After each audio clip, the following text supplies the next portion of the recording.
Hi guys, I'm recording another video for you this evening because we still don't have our Facebook Live in PTSD Our Place.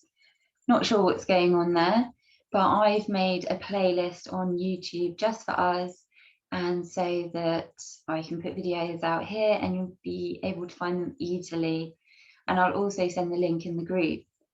So I'm actually just on All Silver Cloud's website at the moment. I don't know if you can see that.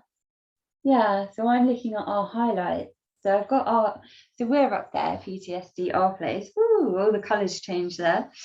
But I'm also looking at the post that I put out, May Mental Health Awareness Month. How can I be aware this month? So obviously May, the whole month is a month of thinking about mental balance in your life. However, this week, the 10th to the 16th, is Mental Health Awareness Week. So this is a time to really, if maybe you haven't had a chance so far this month to practice anything different, or, some techniques that would help you to have a more peaceful mental state when you're outside of, for example, your hard working pressured job. So this week really kind of spotlights, come on guys, let's think of ourselves and how we can find some balance. So I won't show you the screen again because that changed all the colors. But basically, so what I've said for the month is begin with your well-being. So begin with your well-being. Practice a calming technique each day this May. Then you might have a chat about mental health with a friend or colleague. You could join a charity challenge to raise awareness. Okay, so today's the first day. So again, if you've been in the group today, you will have seen the post. But let me read it out to you. So where is it? Oh, we've got so many images now. I do a lot of design for All Silver Cloud's website. So let's see, is it going to show me the day? Today, here we are. So Monday, the 10th of May, begin with your well-being. So what do I mean by this? How do you feel this morning? Cloudy head? Take 5 minutes to sit down, close your eyes, take some deep breaths, and let your body sink into your chair. Each time you exhale, blow away your tensions and let your muscles relax. Okay, so that's day one. And the reason why I say this is because we need to start with ourselves first. So once we're in a state of calm, balance, then we're in a position to be able to help somebody else and support somebody else who's feeling anxious. And we can say to them, okay, let's take it down a step, and actually have that calming influence on them. But if what we're doing is constantly focusing on other people or deadlines and pressure, and we're actually not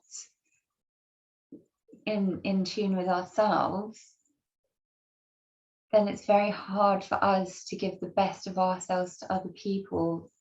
So I think that's why, so as I read out the first one, it says begin with your well-being and practicing a calming technique. So that's why day one is begin with your well-being. And so for me, I am going to be doing some choreography. And the reason why it's good for me is because hopefully I will be able to start teaching group fitness again soon. That's the idea. And so I don't know how soon, but I would say it's closer than it has been for the last year and a half. So with that in mind, I need to be prepared with my new class and know exactly what I want to deliver when I go to, tell people about it. I also know that I've been having a really tough time in the last few days, and the exercise really helps me to get out of that, way of thinking and kind of take me somewhere else. And it's positive because not only is it helping me, but it's also now my profession. So it also, when I'm doing it for myself, I'm also helping my future class. And when I'm thinking about my future class, I'm doing something which actually helps me. So it's, that's a really nice kind of way to have your career if you can, and inevitably there's other stresses. So it's not like I just dance around and feel better and that's how I live. No, there's a lot more that goes on, but I think having that basis is quite nice. So for you, it might be your walk into work. You might walk a little bit further this week, maybe jump off of the tube a bit earlier, just because you know that once you get to the office, you're going to be calmer if you've had a bit more walking time versus getting off the tube and all that comes with that, surviving it, and then going maybe 5 minutes before you're into your office and you're like striding along the road and you're like, I'm here, calm down, to get my coat off, don't actually have to be like that. It's difficult though, and I know it's difficult because when you're commuting, when you're going into the city, there's delays. Sometimes trains are really overcrowded, so you can't get on your train. You may have been waiting for your train for 20 minutes, but then when it gets here, if there's already been a train that's been cancelled, you can't actually get in. So then you're late for work. So I know there's so many things that go on. But if you do manage to, this week at least, maybe go in a bit earlier, or hopefully, fingers crossed, there's no issues with the trains, then it would be quite nice if you could either take that walk a little bit more leisurely, or if you took a little bit of a longer walk and then you get to the office and you're like, okay, I'm here, right, put down my bag, okay, I'm going to take off my coat. I know it doesn't work like that actually, when you've got colleagues who come in, they see you walking through and they're like, I've been here since 7 a.m, emergency. But that's not every day. So let's hope this week we have a nice clear run. Hopefully everyone else is going to be working on their mental health as well. So if everyone's working on it, where, in your office or at your home, then there's a chance that we will all be very mindful about, limiting the stress this week. But I do think it is important. So even if it is just a case that at lunchtime you just go and sit out in the grass and just close your eyes, just have some breath and just feel the ground, and just, you can feel the warmth of the sun. If it's raining, you might go and find a shelter somewhere to sit and you can just hear the rain, not have it on you, but just hear it around you, and just have 5 minutes. And no one can begrudge you of that. That's what they say about the smoker's break, isn't it? I know all about the smoker's break, not because I'm complaining about it. So, when I was at work at the gallery, I used to smoke. And if you said, I'm going for a cigarette, A, people knew that you were probably a bit stressed or you were definitely ready for a break.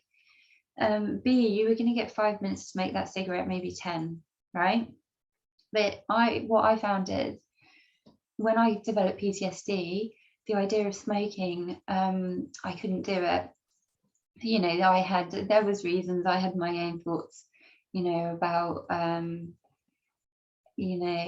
panic and needing the air.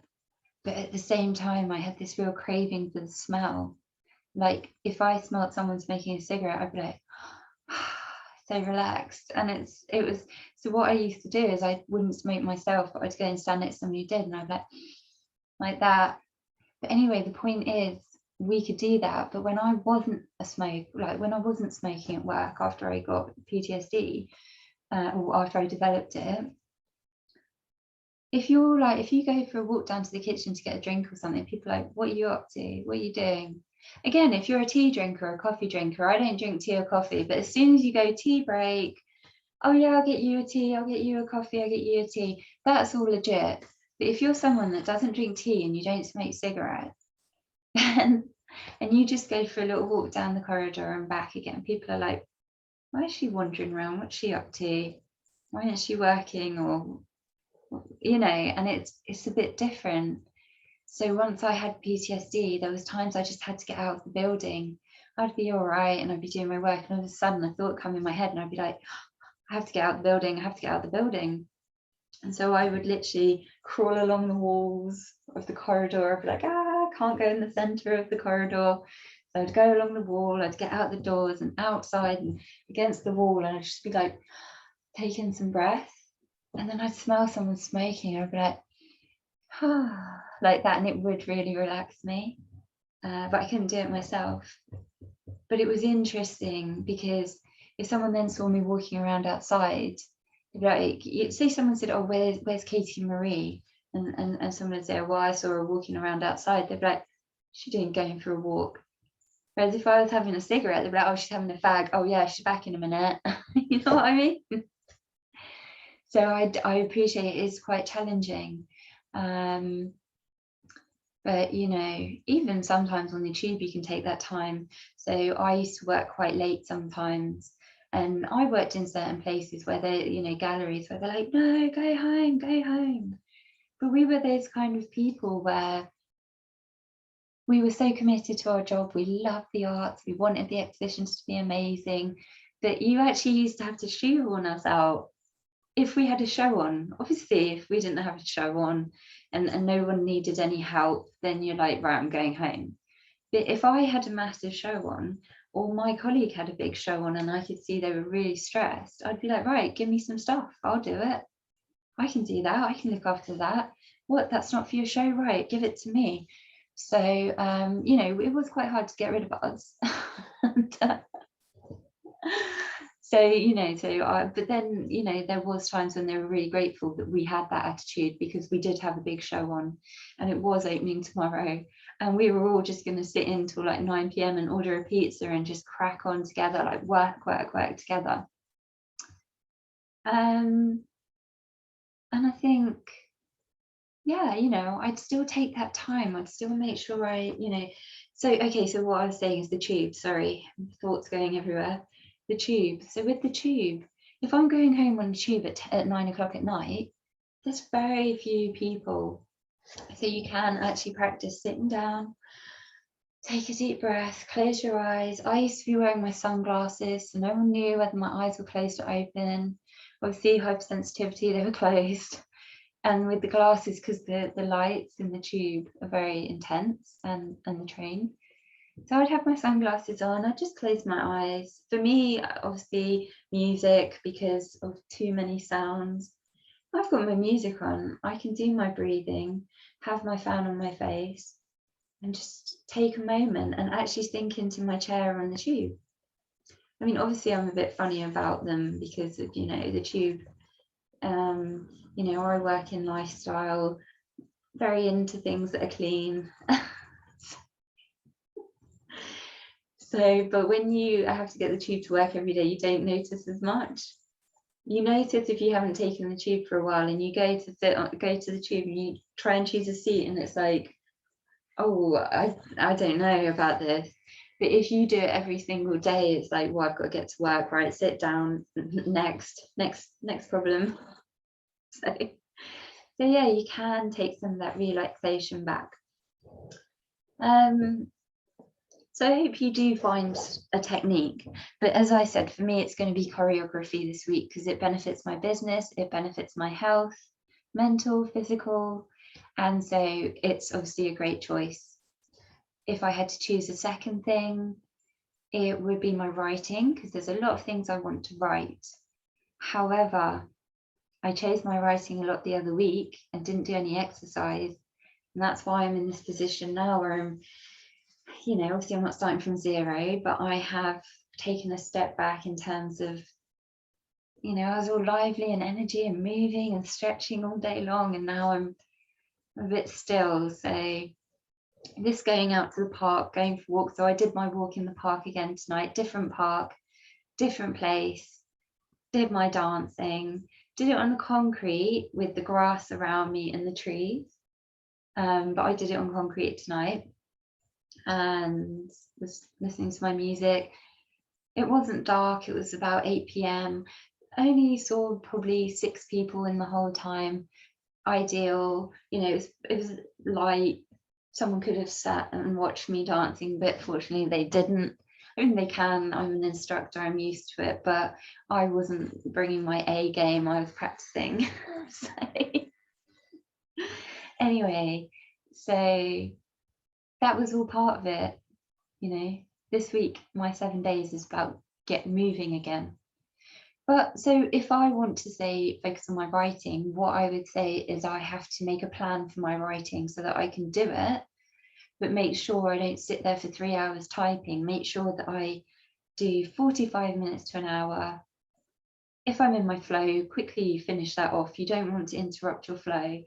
But if you're coming to a point where you're editing and you're thinking, step back, go for a walk, or if you're at home, do a few exercises, do a few stretches. I was going to do some moves there, but obviously I'm sitting down, so I was going to do something with my legs, but I'm sitting. Okay, but even there, do your take the shoulders back, take them up to the ears, and let go. Positivity is a superpower. Yeah. So people say, positive people, oh, they look at people, they go, oh, you're fine. Oh, well, they look at it, they're like, oh, but you haven't got anything to worry about because of this. But you've got nice hair, you've got good shoes, you've got a great job, you're fine.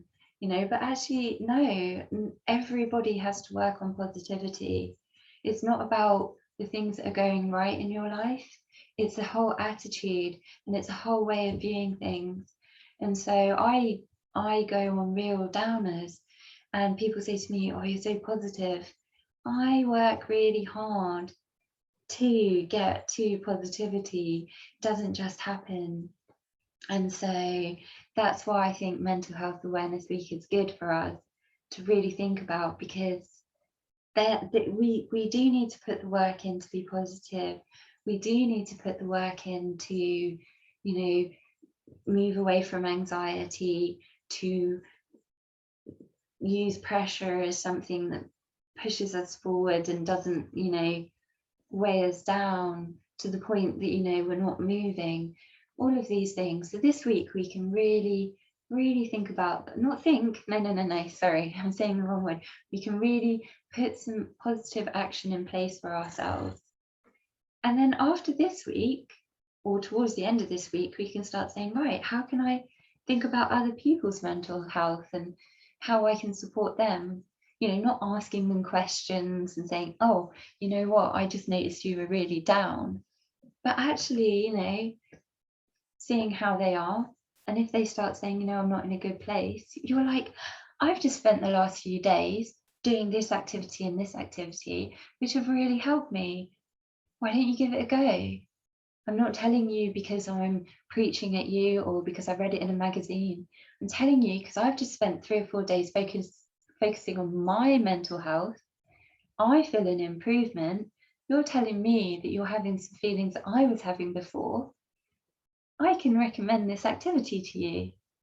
If you want some tips, this is what I've done. So it's quite a nice way to start working on yourself. Then you can start sharing what you've learned on your journey with other people. And then you get to the point where you're supporting other people. Okay, I still haven't talked about what's in the trend. I'm not going to do it now because I've been talking for quite a while. But, I will move on to that because it would be quite nice to talk about some of the blogs that I write.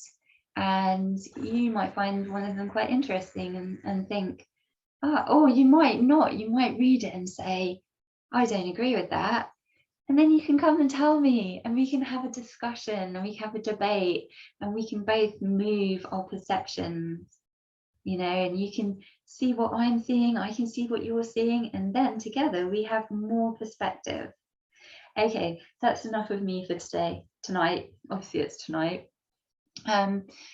But I look forward to seeing you tomorrow because it's day 2 of Mental Health Awareness Week.